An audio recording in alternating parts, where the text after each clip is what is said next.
Mga kalikasang umaga na naman sa inyong lahat. So for today's video, pag-uusapan natin ang scholarship since marami nagme-message sa akin kung may available daw ba na scholarship sa UP, sa UPLB, ganun. So yun, nakapag-video na ako nito kaso na-delete ko siya accidentally. So yun, inulit ko siya ngayon and ayun, ituturo ko sa inyo yung step by step kung paano ako nag-apply sa recently nag-apply ulit ako sa SLS. So, it is a website na UPLB kung saan nag-a-apply ang mga estudyante na gustong makakuha ng scholarship. So, let's get started.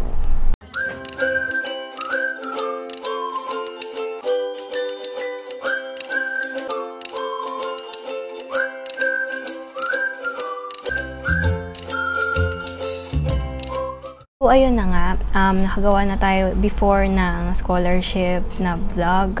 Pero ito, this is a straightforward version. Tatry ko yung best ko para mapaikli ito. So, first step, maglalagin kayo dito. Lagay ko siya dito. SLS. SLS stands for Student Learning Assistance System Online. So, yun, maglalagin kayo using your, nakalagay dito ay UP Mail. So, type nyo lang dyan yung email na nag-i-end sa up.edu.ph, tas yung password nyo, tas login na. Ngayon, may mga instructions din ang SLS kung hindi gumagana or nagkakaproblema kayong mag-login, especially sa mga freshies. Ilalagay ko din yung link sa description box ng mismong announcement nito. So, next step, mag-fill up kayo ng mga information. Halimbawa, kung may TV ba kayo sa bahay? May ref ba kayo sa bahay? Ilan yung nag-aaral sa inyo? Ilan yung gumagamit nung halimbawa meron kang cellphone na pang online class? Ilan yung gumagamit sa inyo nun? More like parang survey or parang sinisi-ay yung bahay nyo. Ganyan. And para malaman nila kung gaano mo ka-need yung scholarship basis, kumbaga, ganon. And may mga makikita nyo dito, lagay ko dito yung isa kong step na finilapan, yung square na may check. Naka-red yan, pero once na ma-fill-upan mo na siyang lahat, magi-green siya and you will know na makaka-move on ka na sa next step pag nag-green yon, okay? Hindi ka makaka-move sa next step kapag naka-red pa yon. So make sure na lahat ng steps ay may green check para matapos nyo yung application. So, after nyo ma-fill upan, mapapakita sa inyo tong submit application. So, sa submit application, may nakalagay dyan na I have read all the information, I will abide by the rules, na parang sinecertify mo na totoo yung mga pinaglalagay mo doon, nabasa mo yung mga kailangang sagutan doon, tapos sinasabi mo na totoo yun. Tapos sa baba nun, sa lower corner, isusulat mo doon yung pangalan ng magulang mo na kasama mo nung nag-fill up ka. That is to certify din na totoo yung mga pinagsasabi mo doon and baka tawagan sila or something, kaya may ganyan. So, next step. So, yon, di ba, nalagay mo na yung pangalan ng magulang mo sa baba. Meron ka makikita dyan na box na submit application.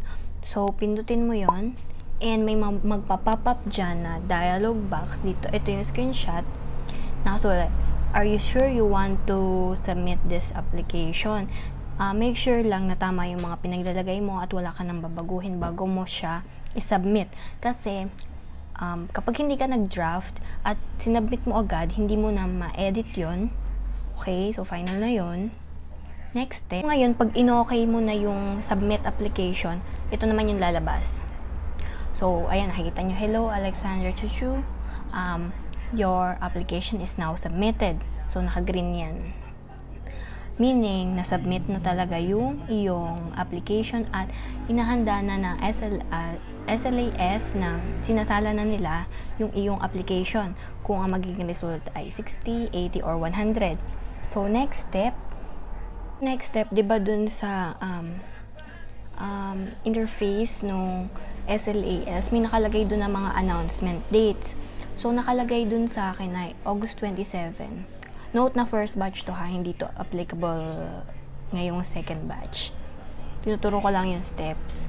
So, nakalagay dun August 27 yung result. So, after nun, August 27, ito yung makikita mo. Nalabas na yung result. So, ito yung results ng sa akin. Nakalagay dyan na 100%. May grant daw ako to receive 100% tuition fee, free, and meron din akong grant for learning assistance. Pero, hindi pa ako nakontento doon. So, pinitut ko yung taas, yung online appeal. Kasi dati nakaka-receive na rin ako nito eh. So, nakalagay doon ay congratulations. So, nagtataka ako, ba't walang congratulations? Kaya nag-online appeal ako. Tapos, nung pinindot ko yung online appeal, ito yung lumabas. Yan, describe your present family condition, yung mga problems na posibleng maging cause para tumigil ka sa pag-aaral, ano yung mga ginawa mo para masolusyonan ng mga problemang ito. Tapos lastly, kung may need ka na assistance. So, halimbawa, kailangan mo ng tablet or laptop, ayan, pwede ka namang mag-request dyan. Just state your reasons para, di ba, ma-justify kung bakit mo siya kailangan. So, yan, konting MMK tayo dito. And be honest na rin as much as possible kung ano yung kailangan mo. Kasi, tinatanong naman nila, so, huwag kang mahihiya na sabihin yun.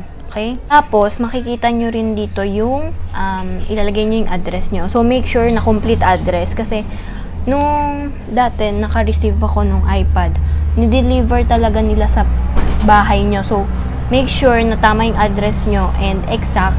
Tapos, maglagay na rin kayo ng landmark para hindi sila malito dun sa pag-deliveran. Ayaw nyo naman siguro na mapunta yung iPad nyo sa iba. So, yan. For example lang yan. Tapos, pagkatapos nun, pipindutin nyo yung nasa sa inyo. Kung hindi pa kayo sure dun sa ilalagay nyo, pagkatapos mong pindutin yung submit appeal, okay, dun sa parang maroon box, yan, ito yung makikita mo. Hello, chu Alex, ganyan. Your appeal is now submitted, ganyan. Tapos, mag-aantay ka ulit ng results. So, di ba, may results na nung August 27, pero mag-aantay ulit ikaw ng panibagong results nung appeal mo naman. Okay? Nung naka-receive ako dati ng results ko, bago ako makasal dun sa my stipend plus gadgets, naka-receive ako ng nag-login dun ulit ako sa SLAS sa araw ng results. Tapos may nakalagay sa taas na congratulations, 100% ganyan. Basta dapat may congrats and for further steps, ang ginawa namin noon, pagkatapos naming ma-receive yung congratulations, may mga nag-i-email sa amin sa SLAS din, online, via email, na hinihingi yung aming mga other documents like Form 5. So, yung Form 5, katulad ng mga na-mention ko sa iba kong videos, yun yung registration form. So, nagpapatunay yun na enrolled ka na sa mga subjects mo. So, hihingin yun ng SLAS online. So, make sure na naklaim mo yung Form 5 mo na ipopost naman ng college sec nyo. So, ayun. So, ayun nga pala, paano ba makukuha yung stipend? So, sa land bank kukunin, mag-a-apply ka ng land bank. Syempre, kasi kami noon, may land bank na talaga kami kasi nag-SA ako. So, dun pinapadala yung sweldo namin. So, dun na rin ako kumukuha ng scholarship. So, siguro naman may instructions pa na ibibigay kung paano mag-apply dun sa land bank if baguhan ka pa lang or freshies. So, ayun. Yun.